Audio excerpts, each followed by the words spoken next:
Welcome to Lucretius Today. This is a podcast dedicated to the poet Lucretius, who wrote On the Nature of Things, the only complete presentation of Epicurean philosophy left to us from the ancient world. Each week we'll walk you through the Epicurean texts and we'll discuss how Epicurean philosophy can apply to you today. If you find the Epicurean worldview attractive, we invite you to join us in the study of Epicurus at EpicureanFriends.com, where you'll find a discussion thread for each of our podcast episodes and many other topics. We're now in the middle of a series of podcasts intended to provide a general overview of Epicurean philosophy based on the organizational structure employed by Norman DeWitt in his book, Epicurus and His Philosophy. Now let's join the discussion. Welcome to episode 174 of Lucretius Today. We are in our third session of discussing chapter 12, The New Hedonism. We're beginning today with the section entitled The True Nature of Pleasure. We've completed last week the discussion of pleasure as the telos and the discussion of pleasure as the good versus pleasure as the goal. And now, after having discussed those, he turns to the true nature of pleasure. When I read that title, I'm thinking, well, now he's going to discuss the biology of what it means when some nerve endings fire off in the brain, and this is what is really pleasure. And of course, that's not the direction he goes at all. He's still in a very philosophic mode here, discussing these issues at a deeper level, not going into the biology at this point anyway, but asking us to think more carefully about what it means to say the word pleasure, what it means to refer to pleasure. And it's especially interesting, I think, in terms of what we've been discussing last week and just the general position of Epicurus that pleasure is the absence of pain. And the greatest pleasure comes when all pain is absent, and issues like that. But let's not go too far into it without just going with what DeWitt has to say here. He starts this subsection off by saying that while the identity of the end, or telos, is declared to have been established by nature, recourse must be had to observation and reflection to determine what can be truthfully predicated of it. Tied in with this problem is the question of the true relation of pleasure to pain. DeWitt believes that, as in many cases, that Epicurus' views have been misunderstood or even misrepresented, he says here. Quote, pleasure, he declares, referring to Epicurus, is cognate and connate with us, and by this he means not only that the interconnection between life and pleasure manifests itself simultaneously with birth and by actions which precede the capacity to choose and understand, he also means that pleasure is of one nature with normal life, an ingredient or component of it, and not an appendage that may be attached and detached. It, meaning pleasure, is a normal accompaniment of life in the same sense that pain and disease are abnormal. And before I turn it over to Joshua, we're going to talk about what connate and cognate means. But I'm thinking to myself that perhaps this relates to, in A Few Days in Athens, Francis Wright has a discussion in which the student Theon is talking to several more experienced Epicureans, and he's discussing Aristotle. And they go into this issue of how Aristotle had held that a quality such as orange can exist and has some type of independent essential existence or some type of independent existence. And the point made in distinction to that by the Epicurean speakers there that Francis Wright had was that orange does not exist apart from things that are orange. And to me, I'm relating this in my mind at the moment with what DeWitt is saying here, that pleasure and even pain don't exist in the abstract. They exist only in terms of things that are painful or things that are pleasurable. And if I'm reading what DeWitt is saying here, when he says that pleasure is of one nature with normal life, an ingredient or component of it, and not an appendage that may be attached and detached. To me, that appendage that is detached and detached is significant. Pleasure is not an appendage to a normal, healthy life in this Epicurean perspective. Pleasure is the normal, productive, and pain-free life from that perspective. If there's only these two things going on, pleasure and pain, then if you're living without pain, you are living pleasurably. And I'm mixing this all in my mind right this second as we discuss it, but I'm thinking that DeWitt has a very interesting point here that probably relates to him saying previously that he thinks life is the greatest good. Because if you look at life without pain as pleasure, which I think Epicurus is doing, then you've just got another way of saying pleasure is the greatest good, because you're saying that pleasure without life is nothing. There is no such thing as pleasure without life. So maybe that's a partial justification for DeWitt's perspective when he starts talking about life itself being the greatest good. If you cannot separate life from pleasure, then you maybe have a justification for that perspective. I also wonder if this does not relate again to this Chrysippus example of the hand in Torquatus, where we're talking about the hand in its normal condition, which is not experiencing pain, is considered not only to be experiencing pleasure, but also the greatest pleasure because it has no pain whatsoever. I would think that that might be an illustration of this principle that life in its non-painful experience is in fact pleasure. Or at least that would seem to be a premise of the discussion between Torquatus and Cicero there on that example from Chrysippus. So at any rate, let's go back now to when DeWitt says pleasure is cognate and connate with us. What does he mean by that? Joshua has looked into that. Yeah, the confusion for me, Cassius, was whether these two words were really all that different, because what they both seem to mean is that connate, which is very similar to the word innate, simply means that it was born with us. But cognate kind of has a very similar meaning, but also different meanings in, for example, language, where two different words have the same root word, in different languages. So it's interesting, and I can't quite get my head around that part of it. But when you read what comes a little bit later in this paragraph, it does become kind of clear that what he's saying really is that pleasure is not only born with us, but that pleasure doesn't exist apart from things that feel pleasure. There's no essence of pleasure. You drove that home with your metaphor of the orange or the color orange, that orange doesn't exist apart from things that are orange. But that's also true of pleasure. It doesn't make sense to talk about rocks experiencing pleasure. It's living things that experience pleasure to some degree or other. And it's always been a part of our makeup. And there's nothing we can ever do really to get away from it. That's the other part of the equation. What it comes down to, I think, is that when he says that, and I think this does relate, Cassius, to this Chrysippus hand argument, when he says that pleasure is innate in us, it's not an appendage that can be attached or detached, that it's always kind of there on some level. So when you remove pain, the natural state, the state of nature that we exist in is one of pleasure. And so pain, therefore, is the opposite of pleasure, but it's not the ideal function or the normal function, or the homeostasis is a word that is sometimes used on this point. The homeostasis of mind and body does not necessarily have pain as part of it.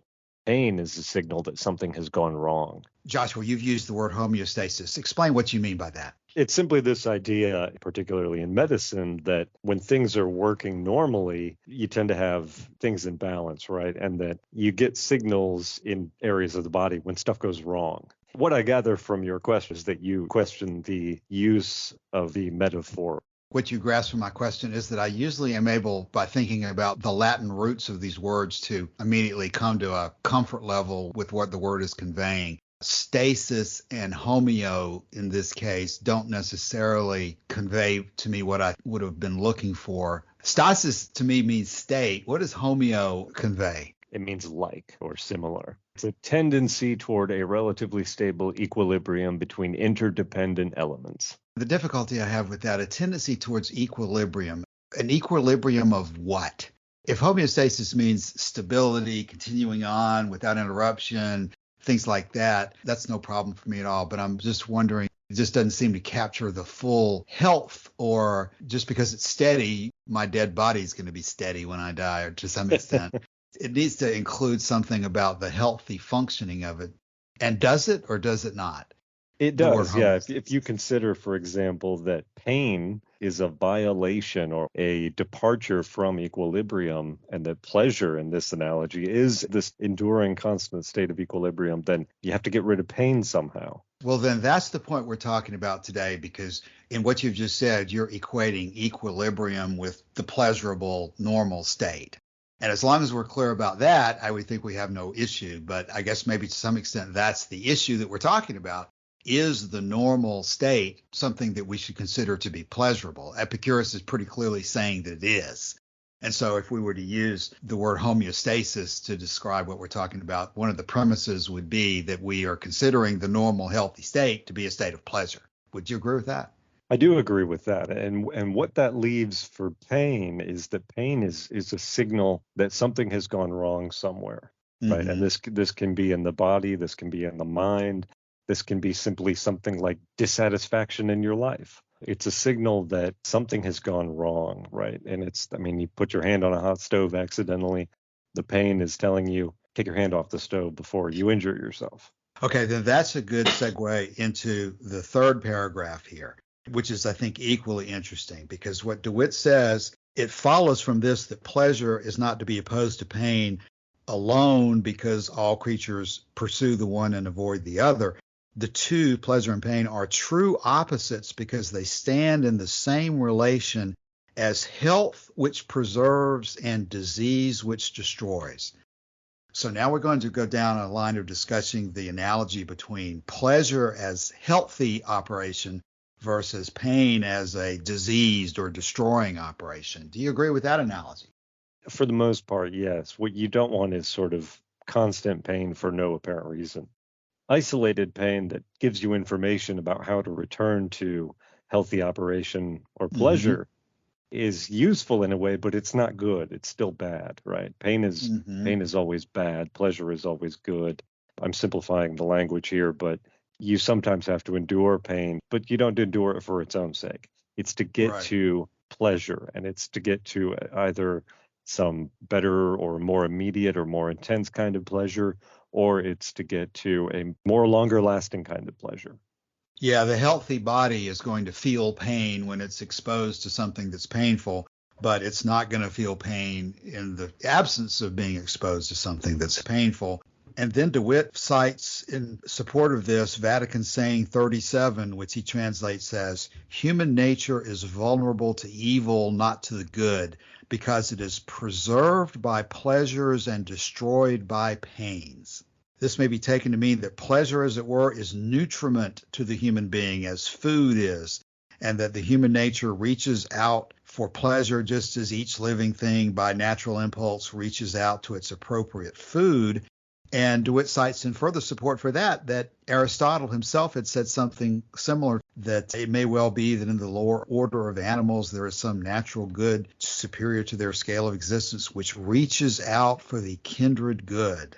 And that Epicurus, he summarizes this by saying that Epicurus considers that all creatures seek pleasure as if food, they avoid pain as if poison, which I think extends his analogy of suggesting that living in the absence of pain is in fact pleasurable, and that's what you're seeking to do, is to attain that pleasure or any types of pleasures that sustain your existence as opposed to undermine your existence. Yeah, you're definitely right there. I was looking at the Latin text of Lucretius because in the proem to Book 1, Lucretius makes reference to wild animals sort of dancing over the fields, but the word for the fields is pabula, which is nutriment or food. And then it's laeta, which is sort of joyousness or a kind of lighthearted pleasure. So it's that idea that the wild animals are made joyous by having a rich and abundant source of food.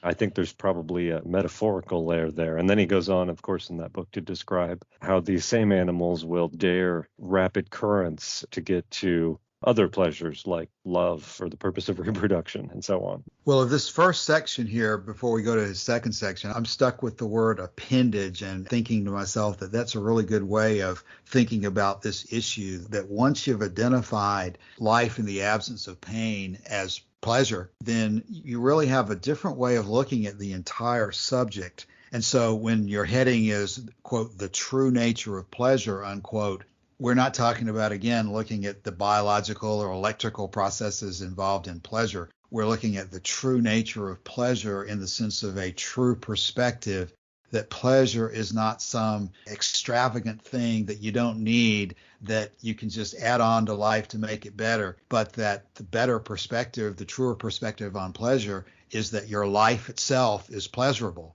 And that if you want to think about anything as being an appendage or a temporary situation, it is in fact pain that is the temporary experience that you sometimes choose to undergo. in order to get greater pleasure, but it is in fact the steady state of confident continuation that we're looking for of your life itself presumes that what you're doing is experiencing pleasure.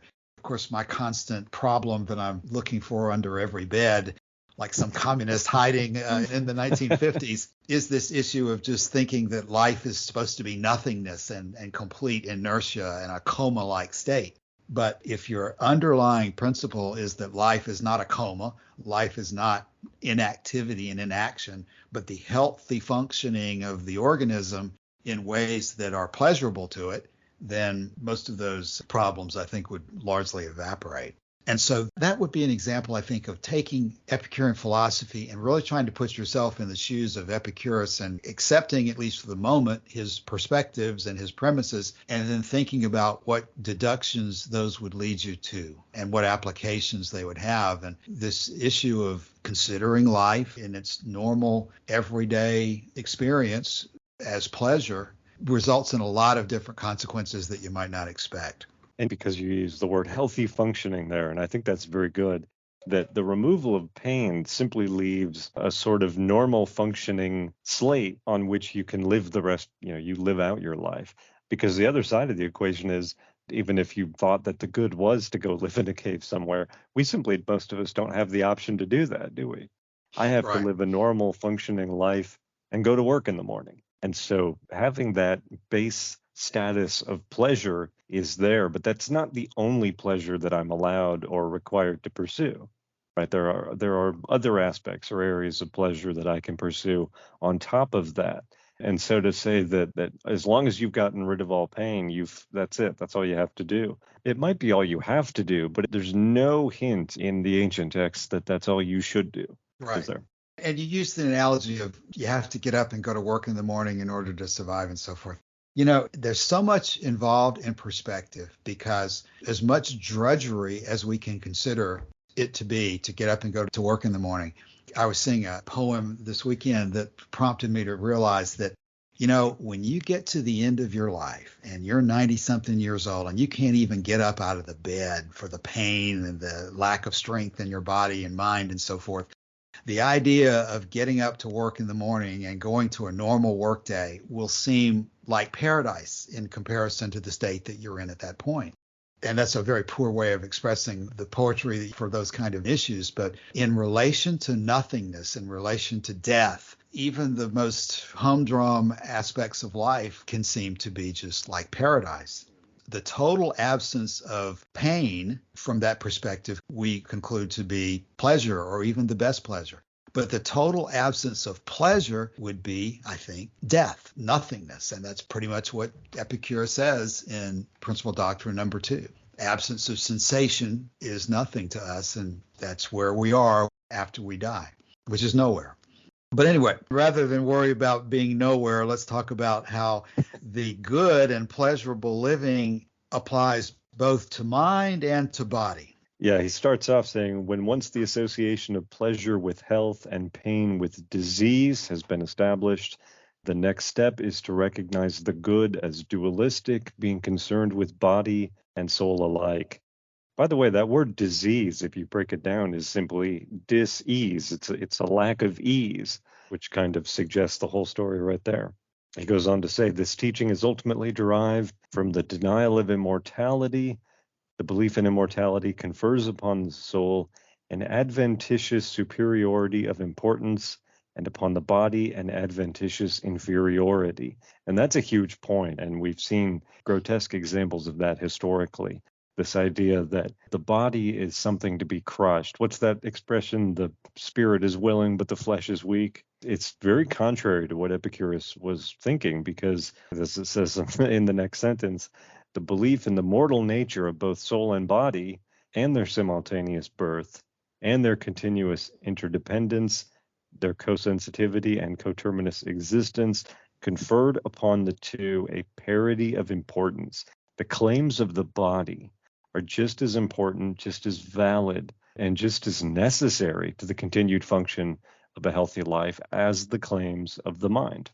Yes. So before DeWitt goes into the positive side of the discussion about the health of the mind and the health of the body, he makes this comment that you've just made, Joshua, that this is in strong contradiction to the religious or otherworldly perspectives of other philosophies or religions, that somehow the mind is superior to the body.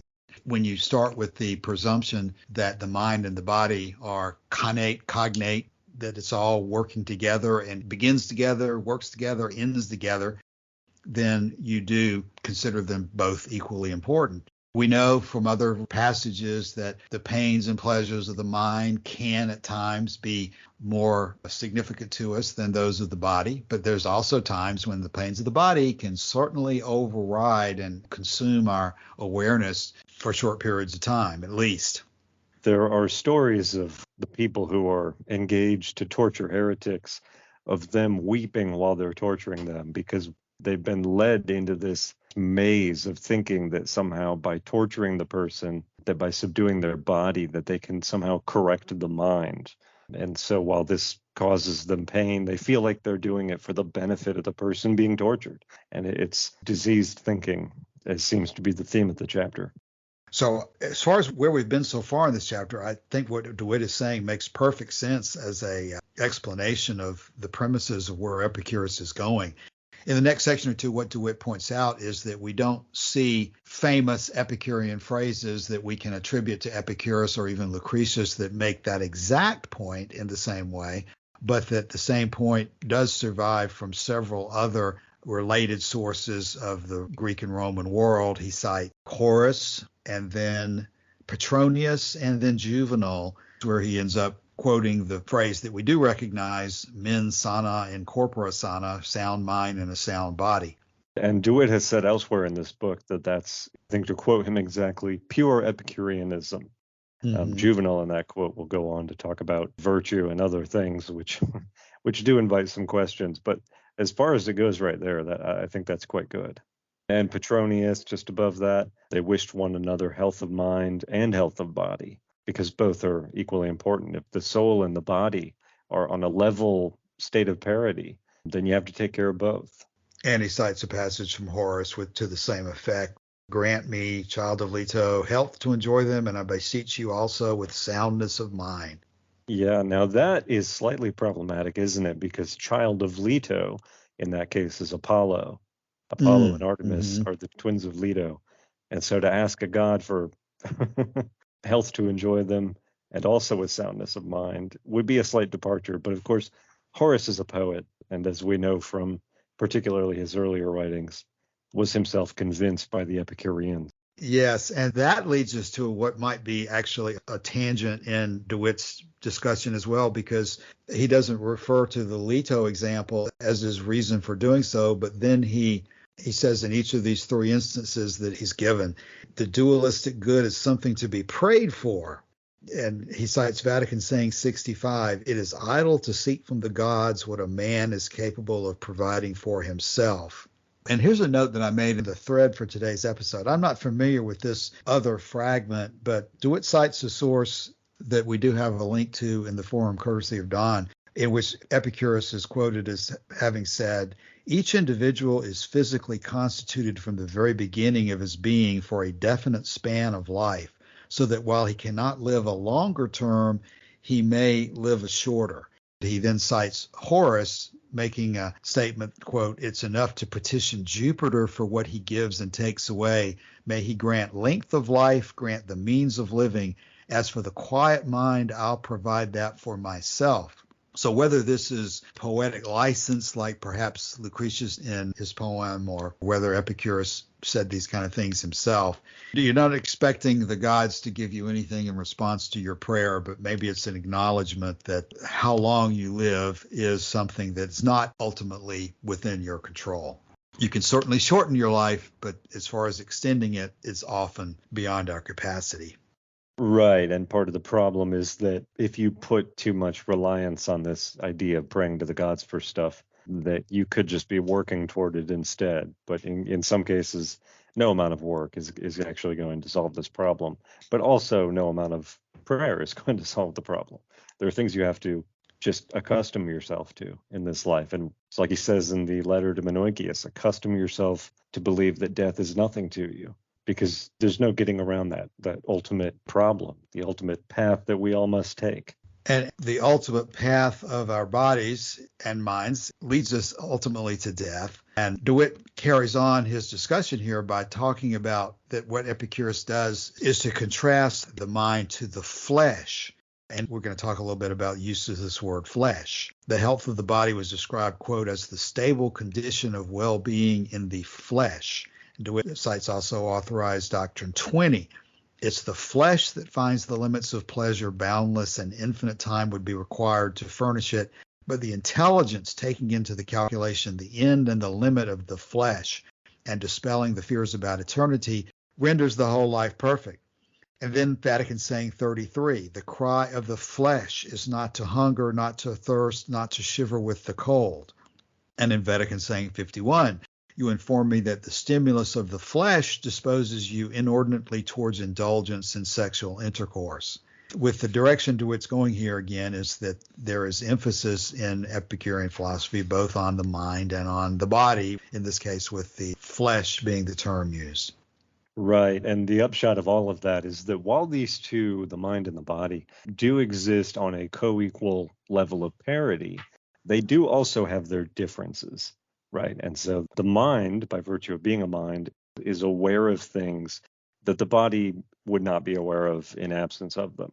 Obviously, we have all kinds of phrases about the reproductive habits of rabbits, but rabbits don't have minds, I don't think, that allow them to understand the past and the future, and that there's a limit to these things, and that eventually both mind and body are going to die.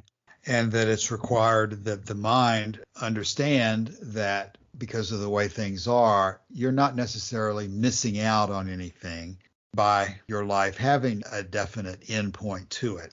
And that gets possibly off our topic from new hedonism, but certainly that's the point that Epicurus is making, is that the flesh just simply knows its appetites and knows the current moment. The flesh itself doesn't have, as you said, Joshua, the memory of things. The flesh doesn't have memory. The flesh just knows what it wants right now.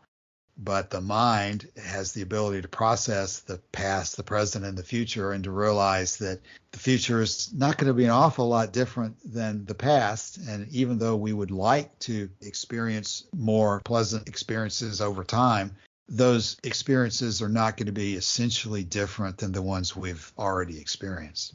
So that an immortal time is not necessary in order to live a full life. Right. Now, the difference is going to come up here because he's about to quote ideas of stoical indifference. And one difference is that if you read Marcus Aurelius, he's got passages where he's trying to talk himself out of experiencing bodily pleasure in some interesting ways. That's not the purpose of the mind, or that's not one of the functions of the mind in Epicurean philosophy, to talk the body out of experiencing pleasure, or to talk it into not needing those pleasures to function.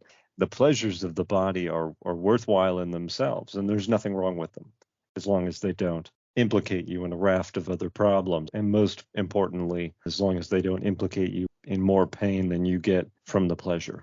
Yeah, that's a great point, Joshua, that I was not prepared to make, but you're exactly right. That's why he no doubt goes into this discussion that the stable condition of well-being in the flesh is not a condition of indifference, but a condition of appreciation of what you have, and that you don't need an unlimited amount more of it in order to appreciate what you have. And that just bears repeating over and over. You're not suppressing pleasure like a Stoic would seek to do, as if he's identifying pleasure is the problem and I wish to disassociate myself from it.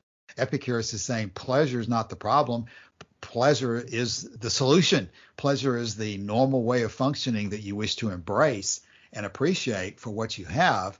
The knowledge that it doesn't continue indefinitely does not mean you should push away that which you have. As I even think about trying to express that, it's just a crazily different perspective to say that because you can't have an unlimited, that's what they're doing. Because they can't have an unlimited amount of pleasure, they're going to say, I don't want any pleasure at all. I'm going to take my ball and go home. Exactly. A kind of a bitter, and bitterness seems to be a good word for a lot of that attitude. It's just that because they can't have things their own way, they don't want anything at all. And it seems to me that's about as self-destructive an attitude as you could possibly get. Because nature doesn't want to do what you want nature to do, you're going to just like disassociate yourself from nature and just come up with your own scheme of things and denounce what nature does do for you. This would be also a good place to mention a similar sort of view in Buddhism, I think, which is that life, because it is so transient, is just fundamentally bitter. And I bring that up because you used the word in reference to the Stoics, and I think there are some similarities there. People who try to connect Epicureanism to Buddhism in some ways are going to stumble on this issue, because Buddhism does have this idea that there is a dualism between the mind and the body, and that the body is a hindrance to the full development of the mind. And that's totally contrary to what we're reading in DeWitt here, and it's totally contrary to what Epicurus was saying. Pleasure is not an obstacle to be overcome. It's in fact pain that is an obstacle to be overcome. Probably hard to overstate how significant this is. You can focus on the experiences of the moment, and certainly during the moment there can be suffering, there can be pain, there can be all sorts of unpleasant things. But if you look at the bigger picture, you also have to have an assessment of it. And if your assessment of life itself is that life is bitter and life is suffering and life is to be dissociated from, and you wish you'd never been born from the perspective of some of these people, I don't see how you could possibly have a more diametrically different attitude than what you read from Epicurus, because he's saying the exact opposite, that life is to be embraced, life is pleasure. At that summary level, that's the way you look at things. You look at life as a short period in which you're alive out of an eternity before birth and after death in which you're not going to be alive. And you focus on the big picture and don't let the big picture be destroyed by some temporary experiences of pain or distress. You know, the phrase that I've seemed to be saying a lot lately, the perfect is not the enemy of the good. Just because you can't have an eternal life of perfection, you can speculate and think about an eternal life of perfection as being the perfect. But because you can imagine perfection, does that mean you're going to throw away all that's good in your existing life, which is not perfect? I would think that would be a very perverse conclusion to reach. But it seems to be the conclusion that a lot of other philosophers and religions do reach, to which Epicurean philosophy would be the antidote. Yes, that's very good.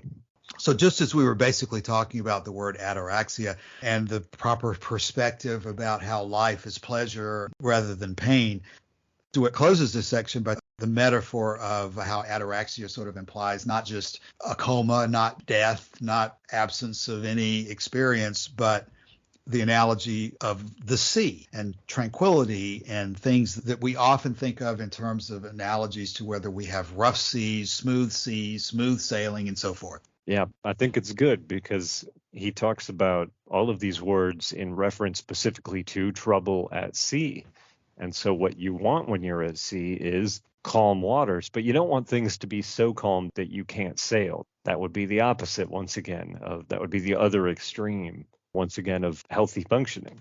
What's the word? The word's becalmed or whatever, right? When you get out into an area of the ocean where there's no wind, you'll die. You're stuck. Yeah. And of course, total and perfect calm in mind and body would be a state of death, and we don't want to pursue that either. So you don't want your little craft to be swamped because things are so turbulent and troubled, but you also don't want to be becalmed or just stood still, arrested.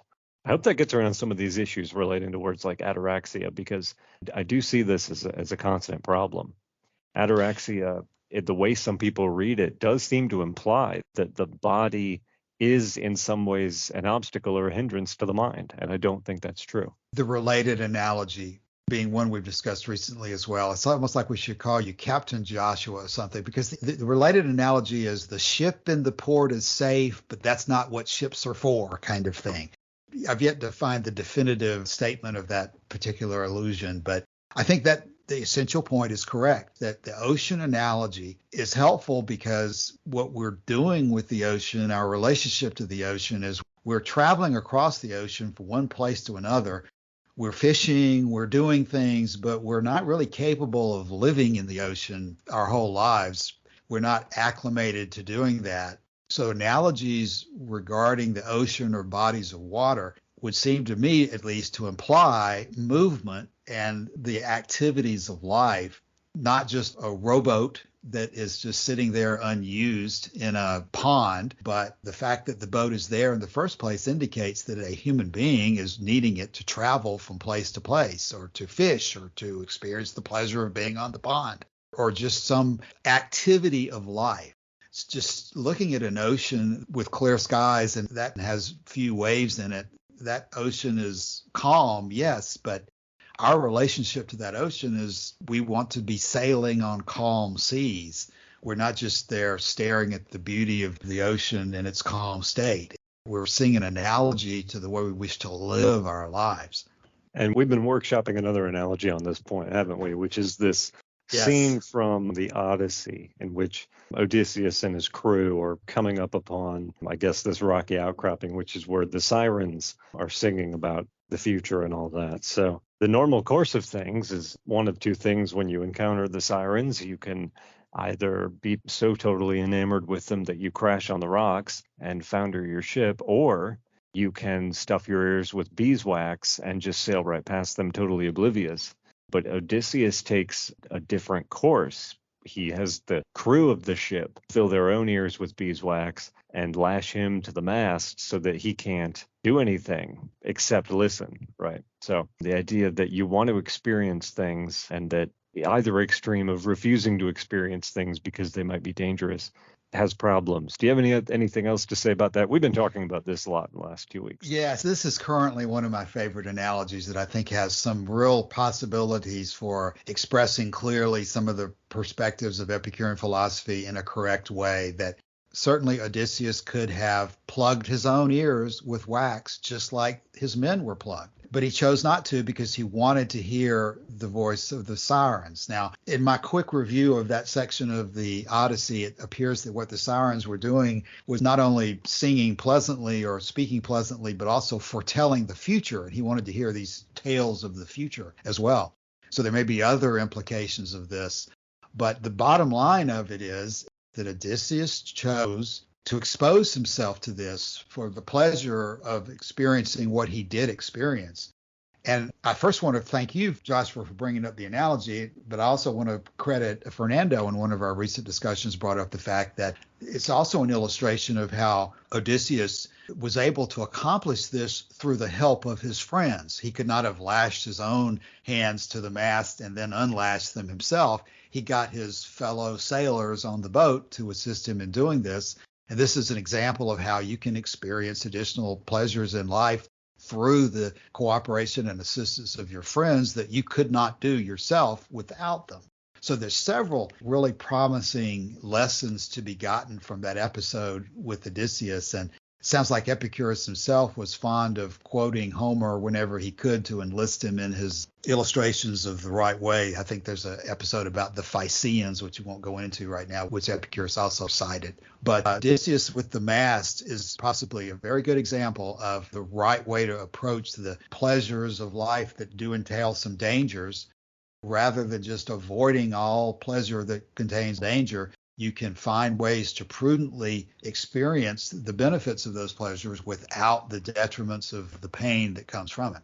And what DeWitt says in closing this subsection, if a man has attained to true knowledge of these things and keeps his emotions within their natural limits, maybe Odysseus did that with tying himself to a mast there, the reward is comparable to the peace which passeth all understanding. Now, there's DeWitt using one of his Christian analogies. He cites Vatican saying 78. The truly noble man busies himself chiefly with wisdom and friendship, of which the one is an understandable good, but the other is immortal. And that even though we're not focusing on immortality, since we don't have the ability to attain to it, what DeWitt is saying is equating immortality as a characterization of just high praise. He says Epicurus knows no higher praise than to call a thing immortal. What that necessarily leads us into then is all these discussions they were having in the ancient world on issues like limits. What is the limit of pleasure? What is the limit of pain? What is the limit of virtue, wisdom? once you've reached that point, can you possibly come back down from it again? So that's the next point here. And he says, having established body and soul upon a parity, equal partners in life, Epicurus next proceeded to propound a number of paradoxes. First, that limits of pleasure were set by nature, beyond which no increase was possible. Second, that pleasure was one and not many. And third, that continuous pleasure was possible. And some of this comes in response probably to that dialogue of Plato, Philebus. And I see in the thread for this chapter, you've put some quotes from that in there, I think, Cassius. Yes, I have. I think this is particularly important, and we're going to spend some time on it because you could list these issues out. Limits of pleasure set by nature, no increase is possible, pleasure is one and not many, and continuous pleasure is possible, and just pass by those and think that they are just part of the ongoing discussion and we don't have any real problem with them. But I think you can go further than that and find a great deal more by following the lead that DeWitt is giving here, because he says specifically that these new doctrines were the offspring of controversy because the contrary doctrines had been sponsored by Plato and his followers, who in this instance agreed for the most part with the multitude. So just to emphasize that point, what DeWitt is saying is that Plato and really everybody else prior to Epicurus were concerned that, number one, there was no limit to pleasure. The issue is there a limit to pleasure? DeWitt focuses on two statements from Plato's Republic, in which Plato is talking about pleasure being insatiable. But I think you can find a more clear statement of this in the Philebus, as Joshua has mentioned. And I have those cites in the forum. Basically, you start reading at Philebus 27e, where Socrates specifically asks the question, have pleasure and pain a limit, or do they belong to a class which admits of more or less? And that gets to be a relatively complicated argument to follow, and you really have to take some time to think about what they're getting at. But I think what you can do in another source, this comes after Epicurus, but Seneca has the argument, I think, in an even more clear form. And in two letters, this is probably, in my reading, one of the most clear statements of the question. Seneca to Lucilius, 6645. Seneca says this: what can be added to that which is perfect? Nothing. Otherwise, that was not perfect to which something has been added. Nor can anything be added to virtue either. For if anything can be added thereto, it must have contained a defect. Honor also permits of no addition, for it is honorable because of the very qualities which I've mentioned. What then? Do you think that propriety, justice, lawfulness do not also belong to the same type, and that they are kept within their fixed limits? And then this, I think, is the summary. The ability to increase is proof that a thing is still imperfect, which means, I think, that if you suggest that more pleasure is always possible to you, that more pleasure is necessary to reach some goal that you've stated in your mind, that is a logical proof that whatever state you're not in a state of completion. You haven't lived a full life. You haven't achieved the goal that you're looking for. So the ability of something to increase means that it's not a perfect or a final goal. Of course, what Seneca, what Plato, the virtue guys in Stoicism are alleging is that virtue itself is complete, that justice is a completed term that has nothing higher than it, that wisdom is perfection, that when you reach the summit of the mountain, in that sense, there's absolutely nothing higher than that. And they looked at Epicurus and the contention that pleasure should be the good and said pleasure can't be the good because there's no limit to it. Pleasure can always be made better by adding more to it.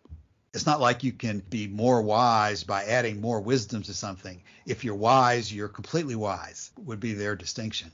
And so this issue of whether pleasure has a limit is a really important one for deciding whether pleasure can be the goal of life or not. In Philebus, Socrates argues the other side down, and they end up deciding that pleasure can always be made better. So really, pleasure is not the good. And so this issue has to be confronted, and Epicurus had to come up with an explanation of what is then the limit of pleasure. If you're going to suggest that the highest good, that your goal, that your ultimate experience in life is a single concept, then that concept has to be something that expresses perfection within itself, that it is full, that it is complete, that it is pure. There's a pureness argument also in Philebus that's related to this as well. But the basic issue is, as in Seneca, the ability to increase is proof that the thing is not perfect, that it is still imperfect.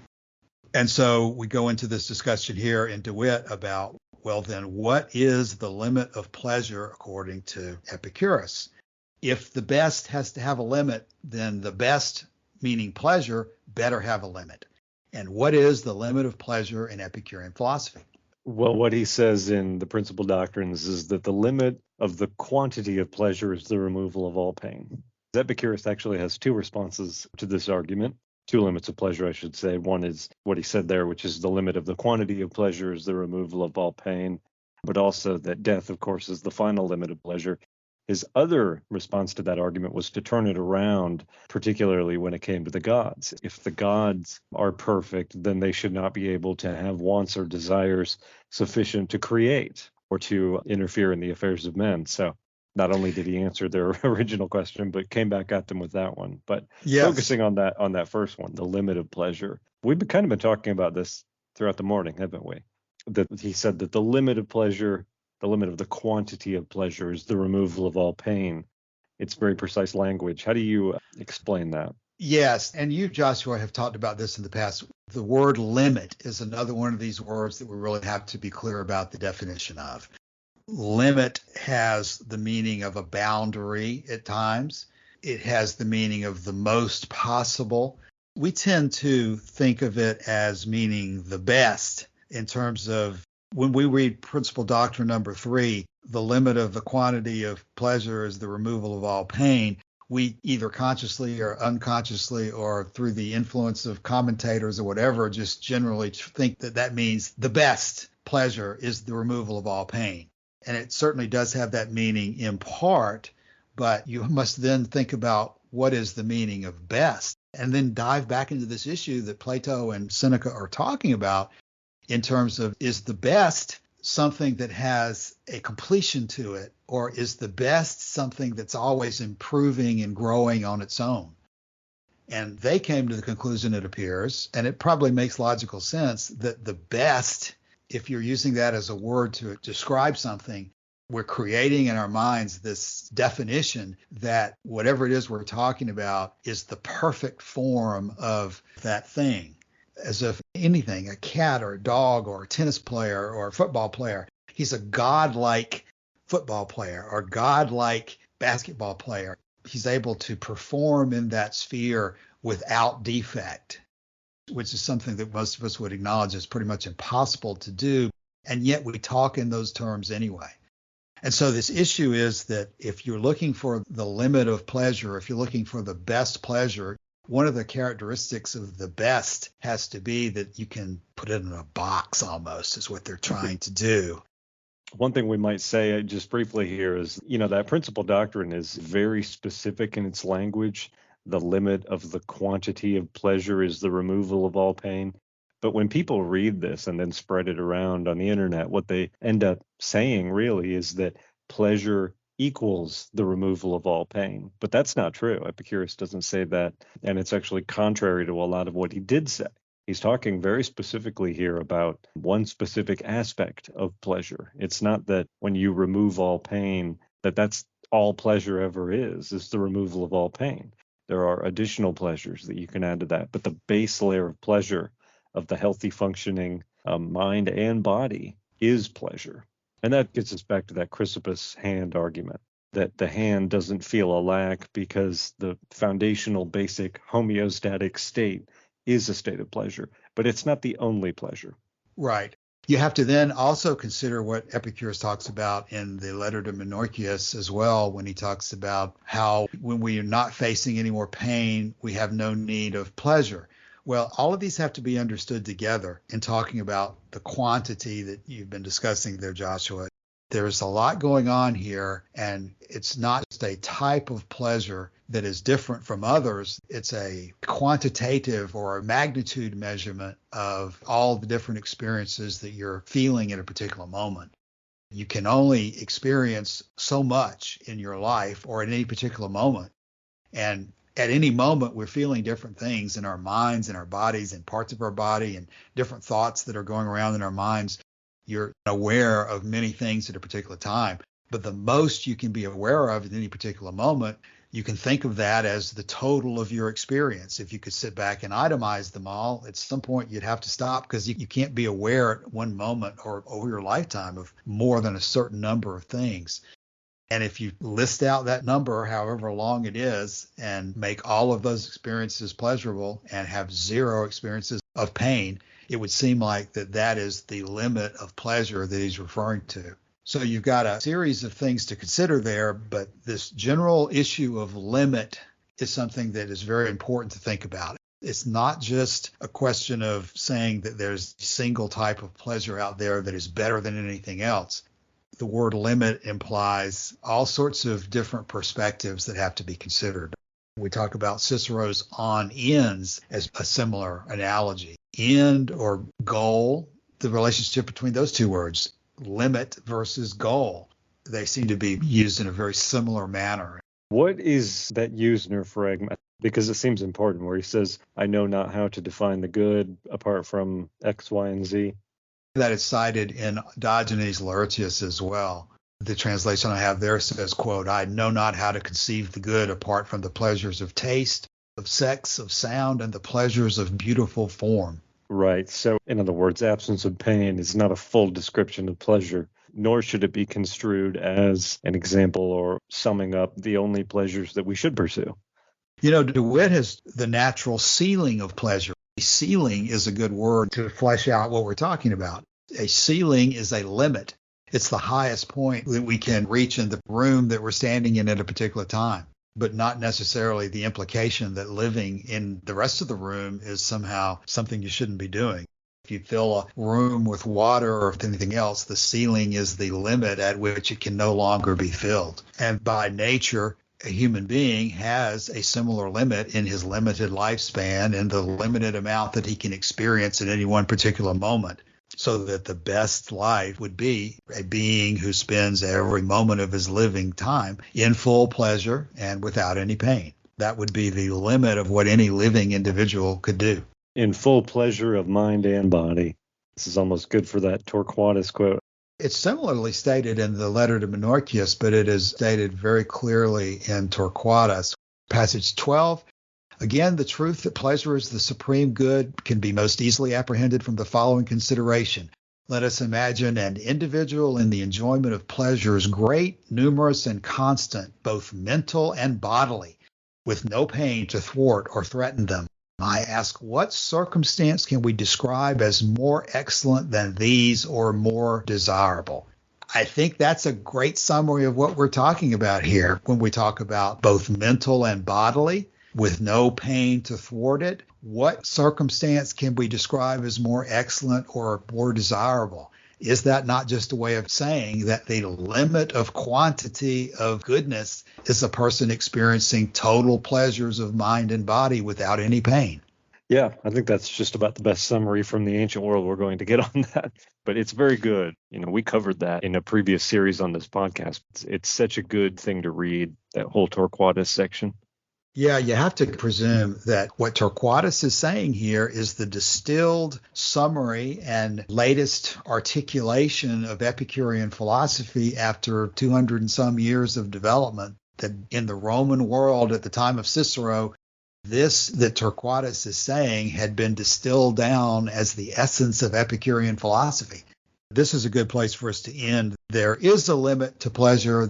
Pleasure does have a ceiling in human existence. And so there is no logical objection from Plato or Seneca or anybody else that carries force against it, because pleasure does have a ceiling and a limit to it, to which we can logically assign as the goal of life. So let's go ahead and bring today to a conclusion. Closing statements. Martin, anything? I have nothing today. Calasini. Yes, I've really enjoyed today because it really covers the basic ideas about pleasure and some things which I've read and thought about, but yet hearing it all in this presentation really solidified it for me. So thank you. Very good. Joshua. Yeah, it occurs to me that we've been going now for weeks on this chapter of the new hedonism and really haven't even gotten into issues like different categories of desires and all that kind of stuff. I still don't even think we're halfway through this chapter, which is good because, as I said elsewhere, this is kind of the meat of the whole book. Is everything that we've covered before this is kind of laying the groundwork for exploring these issues. And this isn't the only issue like that needs to be explored. So there's a lot more to come, even just in this chapter. So don't by any means think that we've covered it all. Yes, last week we had DeWitt talking about the Gordian knot, and I think that's kind of where we are at this point in our discussion. We're seeing Epicurus cut through many of these contradictions that other philosophers and religions were throwing against pleasure as the coordinating guide of life. We're seeing Epicurus cut through those logical inconsistencies by pointing to the observations of what the young of all things do and so forth. These are the essential insights of Epicurus that lead to his conclusions. And if you don't understand these essential insights, then you're not going to be able to predict with accuracy or apply where he's going. So these issues deserve the attention we're giving to it, and I hope people will drop by the forum, come talk with us about them during the week, post your comments and questions, and we'll bring them up as we can in future episodes. Thanks, everybody, for your time today. We'll come back next week, and see you then. Bye.